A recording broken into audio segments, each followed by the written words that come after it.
I mean, brand new. I mean, wow. At the last event, they were victorious over the Bad Dogs. Okay. You know who the Bad Dogs are, don't you, Yella? I'm familiar with I think you kind of left it. Maybe you want to ask them who the Ebony Express are instead of us asking who they are. Private Robbie Lynn, Colonel Spud Wade, the former champions, who seem to be a little bit upset that they don't get another title shot at the next event here, September 12th, 8:15 at the National Guard Armory in Rocky Mount. I mean, so instead of taking on the people you defeated, you got these so-called number one contenders, Scott Weddle and Foxy Roxy. Normally, in most athletic organizations, I must say that usually the people who lost do get that return match. I can't control that. I don't know what happened between that part, but all I know is we got the titles. We're not going to be closet champions. Anybody want it, come get it. I know why they have a shot, because y'all friends.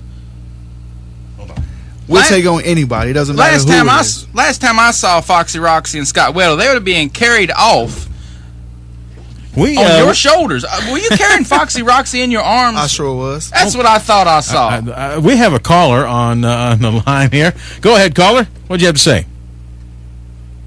Go ahead. Are you still there? Hello? Hello. Are you still there? Go ahead. Yeah, it's Sergeant Nelson. Sergeant Nelson. Sergeant?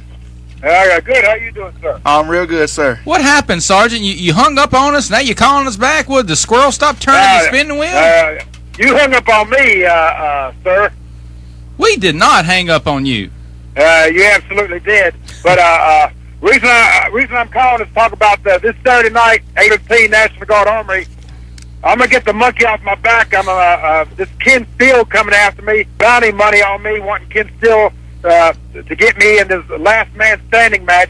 But the only man who's going to be standing is Sergeant Nelson at the end of the night, because when I hit him with the Nelson cannon and slap the Cobra clutch on him, Mr. Ken Steele is going to go to sleep, and he's going to be left in the ring, and I'm going to walk out of the ring. And Colonel Spud Wade, if you want to come after me, stop sending your cronies after me, and come do it yourself if you're man enough. I agree with that. Won't he just come at you and face you man up, one-on-one, and do it like that instead of seeing all these little goonies come after him? I was at the last match, and it looked like to me somebody had a handful of tights when they won that last match between you. Yeah, you better believe I did, because see, I've been in the game long enough to know that when you have to fight for your life, it's like when you're in war. It doesn't matter how you win that war, as long as you do win the war. Yes, sir. So I did exactly what I had to do, and I'll do exactly what I have to do this Saturday night, Rocky Mount, right there in that National Guard Armory.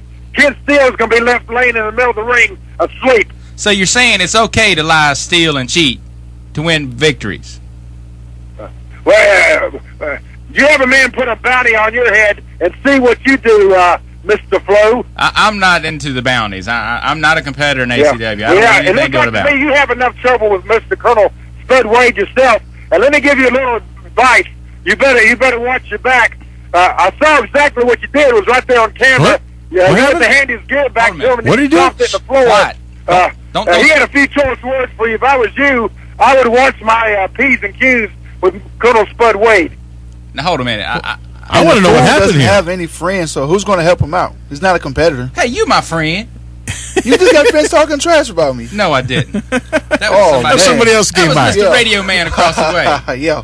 I want to take the time right now to congratulate Big Yellow, Jeff Holland, and Mr. Jamie Wright, the Ebony Express, on winning the ACW Universal Tag Team titles. Thank you, sir. That's right. Colonel Spud Wade and Private Robbie Lynn. I'm going to tell you, Jeff, watch your back, because Colonel Spud Wade's going to come after you, and he's going to pull every trick in the book to try to get a shot back at them belts and the windows belts back. And you got your selves into a match this Saturday night with American-made Scotty Weddle and Foxy Roxy. Yes. Two great wrestlers, and number one contenders. I know they're injured, and they're both hurting from that from being jumped by Colonel Spud Wade and Private Robbie Lynn. What happened? So be careful and watch yourself, because it's going to be a tough match for you. Thank you very much. I appreciate that. And I also want to say, for Team USA, we're friends, but when we're in that ring, we're not friends. It's all comes down to business. We got to take care of that goal, and that's what we aim to do.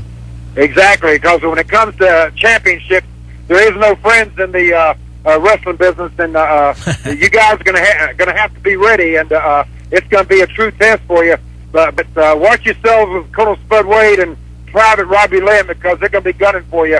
Any way they can get back at them belts, they're going to do it. Appreciate you, sir. Okay, thank you, Sergeant. All right, Appreciate your call. Sergeant. Take a nap, Sergeant. As member now, this is coming up on this Saturday night. I mean, it's just right around the corner. 3 days away, 8:15 p.m. bell time, Rocky Mountain National Guard Armory. We've got a Universal Tag Team match, Ebony Express, Jamie Wright, Big Yella, Team USA, Scott Weddle, Foxy Roxy. I want you to explain to me about this last man standing match. Exactly. Yeah, let's talk a little bit about that. What does that mean exactly? Well, a little background on it. Like the Sarge was saying, Sergeant Jim Nelson has a bounty on his head. Okay, yeah. And Ken Steele, remember last time we were going to collect, he was going to collect the $10,000. Yeah. And he said Why he was going to saying we. I don't know. He said he was going out to celebrate. There's something going on and we heard it on the air. Sergeant Jim Nelson pulled his tights, cheated, won the match. Well, now why Ken Steele. He just said when you in the battlefield, whatever it takes to win the war, that's what you got to do. Well, yeah. Doesn't matter if you win by an inch or a mile, as long as you win. Okay, well, I can see that. What are you, Socrates or something over a great philosopher? What are you talking about? Never mind what you said, Yellow.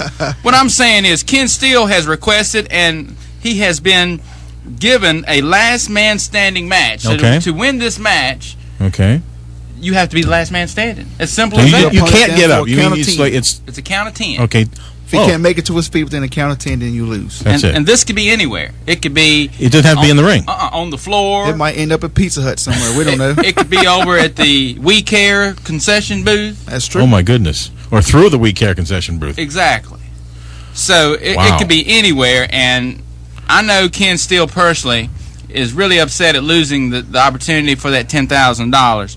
So I don't know what's going to happen, but I know it's going to be violent. Okay, so that's the big last man standing match. Ken Steele, Sergeant Jim Nelson. Special demand match, Eddie Loco, Mass Molliver's Hillbilly Helbert, and Rolling Thunder. Yeah, now that should be interesting. Let me tell you a little bit behind this one, because you know DeFlo always know. Hillbilly Hilbert, the only person to unmask the mask mauler. I was okay. He did. So he actually did get the mask off, and it happened at the last event. And so Eddie Loco. So who was the mask mauler? You don't know? No. That's exactly right. Oh. You don't know.